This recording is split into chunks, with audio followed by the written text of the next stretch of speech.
जय हिंद दोस्तों। आज हम लोग बात करने जा रहे हैं ए लेटर टू गॉड। दोस्तों, हमारे इस चैनल पर हम लगातार हर चैप्टर को डिस्कस करेंगे। इंग्लिश के बुक में जितने भी चैप्टर आपके हैं क्लास 10 के, हम वो सभी चैप्टर को डिस्कस करेंगे। तो आज हम लोग पहले चैप्टर को डिस्कस कर रहे हैं जिसका नाम है ए लेटर टू गॉड। ये जो कहानी है ये J.L. फ्यूंटेस की कहानी है। आज हम लोग इसी कहानी को पढ़ेंगे और एक एक लाइन से हम लोग समझेंगे, इसलिए इस वीडियो को अंत तक देखें। तो सब चलिए बिना समय को बर्बाद किए हम शुरू करते हैं अपने आज के इस चैप्टर को। तो हमारा चैप्टर जो है वो यहां से शुरू होता है। क्या है चैप्टर? इस चैप्टर में कहानी जो है एक किसान के बारे में दी गई है। दरअसल एक किसान है जिसका नाम लेंचो है। जो किसान लेंचो है वो एक फसल बोता है अपने वैली में। वैली का मतलब होता है एक ऐसा इलाका जहां पर कि खेत भी है, पहाड़ भी है, वैसे इलाके को वैली बोलते हैं। तो वो जो लेंचो है वो वैली में कुछ फसल बोता है। फसल बोने के बाद क्या करता है, वो हाइट से रोज अपने फसल को देखता है पहाड़ पर खड़ा होके। दरअसल फसल बोने के बाद उसमें पानी का जाना बहुत जरूरी होता है, इसलिए चूंकि फसल में पानी जाएगा तभी तो फसल ग्रो करेगा। तो इसी कारण से लेंचो जो है वो पानी के उम्मीद में वहां पर रोज खड़ा होता है और देखता है कि शायद अब पानी पड़ेगा, अब पानी पड़ेगा। कम से कम अगर तेज बरसात ना हो, डाउनपोर ना हो, तो कम से कम लिटिल शॉवर, कम से कम हल्का बूंदाबांदी भी तो हो, क्योंकि वो खेत को बहुत बेहतर तरीके से जानता था। इंटीमेटली का मतलब होता है बेहतर तरीके से जानना। वो खेत को बेहतर तरीके से जानता था, इसलिए वो चाहता था कि थोड़ा बहुत भी अगर बरसात हो जाएगा तो कम से कम खाने लायक फसल तो हो ही जाएगा। तो लेकिन जब बरसात होता हुआ वो नहीं दिखता है, कहीं उसको बादल नहीं दिखाई देता है, तो वो क्या करता है, अपनी पत्नी से कहता है कि लगता है इस बार बरसात नहीं होगा। तो पत्नी उस समय भोजन बना रही होती है। सपर का मतलब होता है दिन का आखिरी भोजन। तो वो दिन का आखिरी भोजन बना रही होती है और वो रिप्लाई करती है गॉड विलिंग, यानी अगर भगवान चाहेंगे तो जरूर होगा, भगवान नहीं चाहेंगे तो नहीं होगा। भगवान की इच्छा, अगर भगवान चाह ले तो बरसात जरूर होगी। यानी कि ओवरऑल भगवान के प्रति इस फैमिली में फेथ है। इस फैमिली के लोग भगवान पर भरोसा करते हैं, भगवान पर विश्वास करते हैं। और उसी घर का जो बड़ा वाला बेटा होता है, चूंकि देखिए बच्चों को क्या पता कि क्या समस्या चल रहा है उनके घर में, तो बच्चे जो होते हैं वो बाहर में, एक बड़ा वाला जो बेटा था वो बाहर खेत में खेल रहा था और छोटा वाला बच्चा वहीं घर के पास खेल रहा था, इस चिंता से बेफिक्र कि हमारे पिताजी इस चीज को सोच रहे हैं कि हमारा क्या होगा अगर बरसात नहीं हुआ तो माँ बुलाती है मील के लिए और फिर बच्चे आकर फिर वहां पर खाना खाना शुरू करते हैं। लेकिन जब सभी लोग बैठकर वहां पर खाना खा रहे होते हैं तब लेंचो को यह एहसास होता है कि बादल जो है पहाड़ के पास आ चुका है और अब बरसात होगा।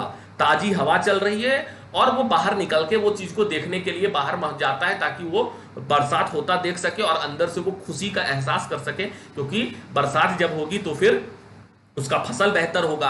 तो वो क्या करता है, कंपेयर करता है बरसात के बूंदों को, पानी के ड्रॉप को कंपेयर करता है पैसों से। कहता है कि अगर बड़ा ड्रॉप पानी का गिरेगा, बड़ा ड्रॉप अगर पानी का गिरता है तो वो बताता है कि वो 10 पैसोज के बराबर होगा। पैसोज मतलब करेंसी का एक मात्रक है।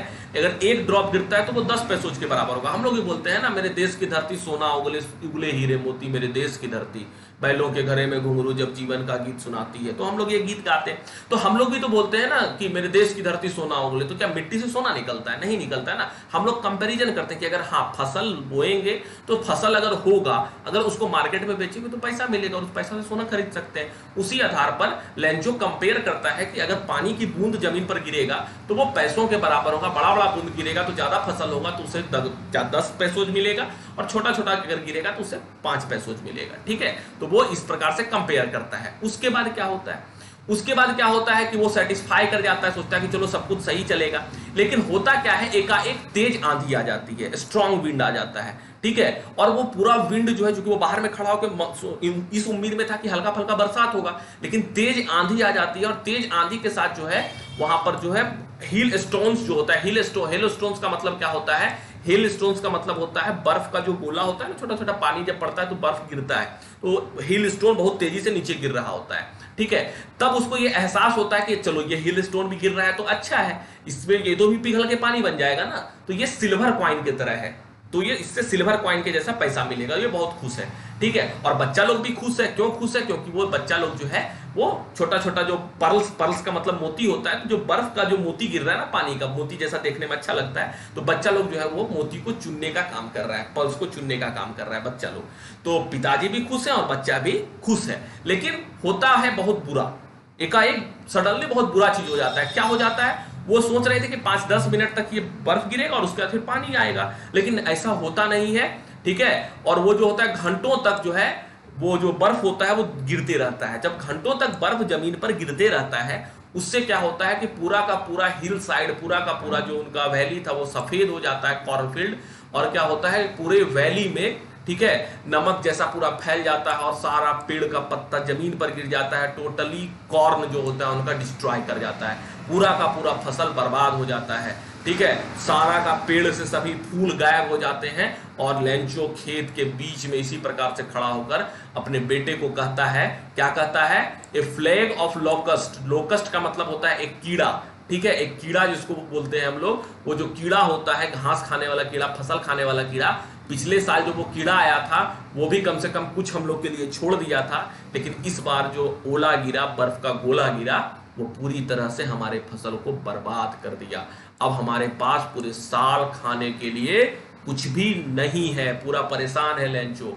और पूरे परेशान होते हुए घर पहुंचता है, अकेला बैठता है, सोचता है क्या करेंगे नहीं करेंगे, लेकिन फिर वो सोचता है कि इतना अपसेट होने का जरूरत नहीं है।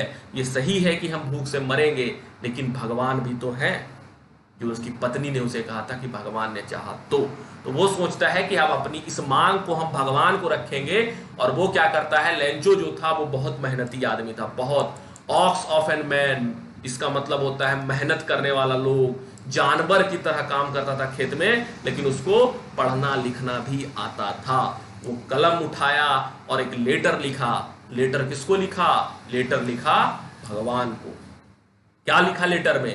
लेटर में लिखा भगवान को, if you don't help me, अगर आप हमारी मदद नहीं कीजिएगा, my family will go hungry this year, पूरा साल हमारा परिवार भूखा रह जाएगा और मर जाएगा, पूरी बुरी स्थिति में पहुंच जाएगा। और भगवान से ये मांग किया कि हमको 100 पैसोज पैसा भेजिए, अगर आप 100 पैसोज हमको भेज दीजिएगा तो जो हमारा नुकसान हुआ है उसका क्या हो जाएगा, भरपाई हो जाएगा, और उससे उसको क्या होगा, हमारा परिवार जीवित रह जाएगा। और वो लेटर को भरता है, एनवेलप में डालता है और पोस्ट ऑफिस में जाकर स्टाम्प मारता है और उसको मेल बॉक्स में गिरा देता है। जब ये एनवेलप जो है पोस्टमैन के पास पहुंचता है तो ये जो पोस्टमैन होता है उसमें देखता है पता गॉड का। पोस्टमैन सोचता है भगवान के पास के लेटर को कहां से पहुंचाएंगे, भगवान का पता क्या है। तो वो क्या करता है, इस परिस्थिति में अपने बॉस के पास जाता है। पोस्टमैन बोलता है देखिए एक लेटर आया है, इस लेटर में पता किसका लिखा हुआ है, भगवान का। तो अब जो वो लेटर होता है वो लेटर लेके जाता है बॉस के पास। बॉस बोलता है कि ऐसा है कि कोई आदमी है, बॉस समझ जाता है कि कोई आदमी है और जो आदमी है वो भगवान पर पूरी तरह से विश्वास करता है, फेथ रखता है, ठीक है। तो हम भी इसके फेथ को टूटने नहीं देंगे, इसके भरोसा को टूटने नहीं देंगे। लेटर को खोलते हैं, उसमें जो उसका मांग होगा उसको भगवान का, हम ही लोग भगवान की तरह एक लेटर लिख देंगे और कह देंगे कि चलो तुम्हारा काम जो है हो जाएगा, तुम भरोसा रखो, तुम्हारा काम हो जाएगा, ऐसा करके कुछ लेटर लिख देंगे। चलो लेटर खोलो, देखो कि उसके अंदर लिखा क्या है। जब लेटर खोला गया तो वो लोग सरप्राइज रह गए, देखे कि लेटर में तो पैसा का मांग किया गया है, लेकिन जो बॉस थे वो अपने सोच पर फिक्स रहे, वो अडिग रहे। वो जो सोचे थे कि नहीं इस आदमी को हम भरोसा दिए थे जो कि हम इस आदमी को खुश करेंगे, तो वो सोचते हैं चलो ठीक है पैसा का ही बात है तो हम लोग इसको क्या करेंगे, पैसा ही देंगे। तो कैसे पैसा देंगे, तो उस ऑफिस में जितने भी लोग थे सबको बुलाते हैं और बोलते हैं चैरिटी के नाम पर कुछ कुछ जो है आप लोग पैसा जमा कीजिए और ये पैसा को हम क्या करेंगे, इस इंसान को भेज देंगे। तो पैसा जमा किया जाता है और पैसा जमा करने के बाद जो है लेंचो के पता पर लेंचो को भेज दिया जाता है। लेकिन फिर जो पैसा जमा किया जाता है वो 100 पैसों नहीं जमा हो पाता है, वो 70 पैसों यानी मोर देन हाफ। 100 मांगा था तो 50 से कुछ ज्यादा। कहानी के अंत में हमको पता चलेगा कि 70 पैसों जो है वो पोस्टमैन जो है पोस्टमैन लोग जमा कर पाते हैं पोस्ट ऑफिस में, और 70 पैसों जो पैसा होता है वो लेंचो के पता पर लेंचो के घर में भेज दिया जाता है। किसके सिग्नेचर के साथ, भगवान के सिग्नेचर के साथ। उसके बाद क्या होता है, संडे को जब लेंचो उठता है सो के, उसके बाद वो पोस्टमैन का इंतजार करता है और रोज पूछता था। उस दिन भी पोस्टमैन पहुंचा और उस दिन उसको लेटर दे दिया और उस लेटर में जो है 70 पैसों जो है उस एनवेलप में भरा हुआ था। लेंचो एनवेलप खोलता है, कोई सरप्राइज नहीं होता है। अब सोचिए किसी के पास भगवान का लेटर आए तो सोचिए भगवान सही में लेटर हमको भेजिए। उसको भगवान पर इतना भरोसा था कि उसको सरप्राइज मिला। असाधारण सी बात है, अगर हम भगवान से पैसा मांगे तो भगवान हमको देगा। देखिए फेथ किस लेवल का था इसके पास। तो उस लेवल का फेथ था लेंचो के पास। लेंचो खोला, लेंचो खोलने के बाद देखा कि उसके अंदर कितना पैसा था, 70 पैसों। उसके बाद वो सोचता है कि भगवान तो गलती कर नहीं सकते गिनने में, भगवान से अगर हम 70 मांगे 100 मांगे हैं तो भगवान 100 देंगे, तो भगवान कम पैसा क्यों दिए।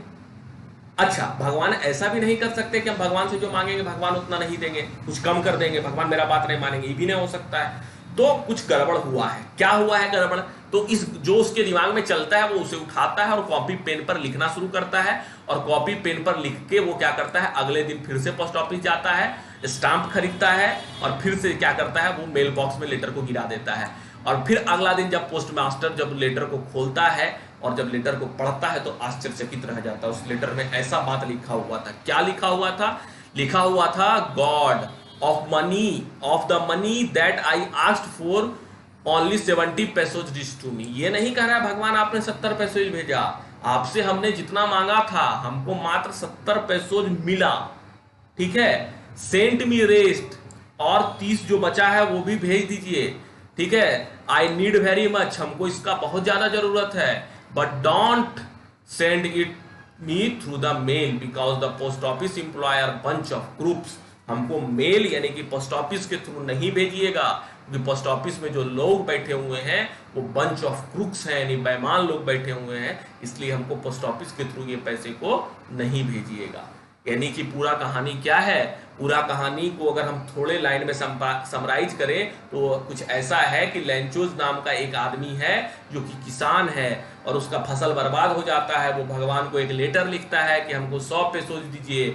लेटर जो है पोस्ट ऑफिस पहुंचता है, पोस्ट ऑफिस वाले सारे लोग उसका भरोसा ना टूटे इसके लिए उसको 70 पैसों जमा करके लेंचोज को भेज देते हैं।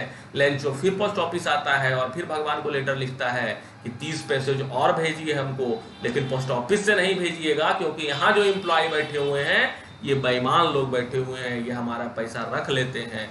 यानी कि जो लोग उसकी मदद किए उसके मन में उसी लोग के प्रति गलत विचार पनप गया, ठीक है। यानी आप समझ गए होंगे इस पूरे कहानी को कि ये पूरा कहानी क्या है। उम्मीद करते हैं आपको ये पूरा कहानी बेहतर तरीके से समझ में आया होगा। अगर समझ आ गया कहानी तो वीडियो को जरूर लाइक कीजिए, दोस्तों तक इस वीडियो को शेयर कीजिए, ज्यादा से ज्यादा लोगों तक पहुंचाइए ताकि हम अगला वीडियो फिर से लगा सकें अगले एक्सरसाइज पर। अगर क्वेश्चन आंसर बनाइए इस पूरे चैप्टर का, अगर क्वेश्चन आंसर में कोई दिक्कत होता है तो कमेंट बॉक्स में जरूर बताइए, हम क्वेश्चन आंसर भी आपके साथ जरूर डिस्कस कर लेंगे। बहुत बहुत धन्यवाद।